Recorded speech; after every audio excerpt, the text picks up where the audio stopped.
এইবার আসছি আমরা সমস্ত দিক কমপ্লিট করে লাস্টে এই দিকটা এসেছিলাম, প্রায় অনেকটা রাত করে এসেছিলাম।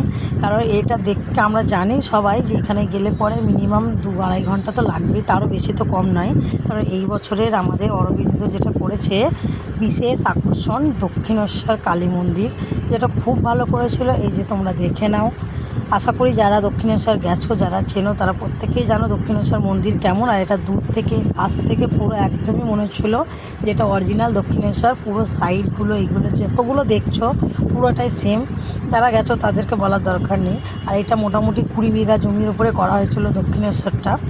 খুবই ভালো লাগছিলো দেখে, আর চারিদিকে গাছ গাছালো, লাইটিং এত ভালো লাগছিলো, মানে ভিতরে গিয়ে মনে হচ্ছে না যে আর বাইরে আসি। তা আমরা এটা লাস্ট দিন গেছিলাম, কেন কন্টিনিউ খুব ভিড় চলছিল, যেটা বর বললো আর কি বাড়ি এসে। প্রত্যেক দিন লাইন, ইভেন মাদের সঙ্গে গিয়েও আমরা এটা ঢুকতে পারিনি। তো এই যে দেখে নাও কাছ থেকে কেমন লাগছে, তোমরা অবশ্যই কমেন্টে জানিও।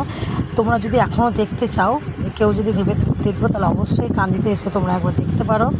আর এইগুলো যে মায়ের যে কতগুলো নাম, মাকে আমরা কত নামে চিনি, মানে মা দুর্গার কথা বলছি, সেই নামগুলো এখানে উল্লেখ করা ছিল। ভিতরের প্যান্ডেলের লাইটিংগুলো খুব ভালো করেছিল। আর এই যে এরা কারা তোমাদেরকে বলা লাগবে না, তোমরা সবাই জানো। আর এখানে গিয়ে আমার এই যে ঠিক এই জায়গাটায় গিয়ে আমার চোখ পুরো আটকে ছিল, কারণ এইখান থেকে আমি সরে আসতে পারছিলাম না। মনে হচ্ছিলো এখানেই বসে থেকে যায় আমার, মানে মা দুর্গার থেকে আমার আকর্ষণ এটাকে লাগছিলো, কারণ কালী ছাড়া দক্ষিণেশ্বর মানায় না।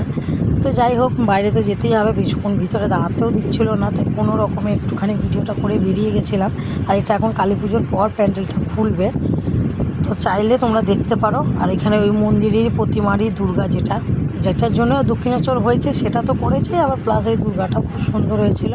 আর উল্টো দিকে গিয়ে বাইরে থেকে বেরিয়ে এসেছিলাম। আর এই যে এইগুলোও করা আছে দক্ষিণেশ্বরে, যেগুলো আমরা বসি, গিয়ে মানুষ বসে রেস্ট করে, কোনো দিক থেকে একটু মনে হচ্ছিলো না যে এটা ডুপ্লিকেট, মনে হচ্ছিলো পুরো কলকাতা বসানো আছে আমাদের এখানে। তো অবশ্যই তোমরা চাইলে ভিজিট করতে পারো। তো যাই হোক, ওখান থেকে দেখে নিয়েছি, এবার আমরা যাবো একটু খেতে। তো কেমন লাগলো ভিডিওটা অবশ্যই কমেন্টে জানিও। বাই।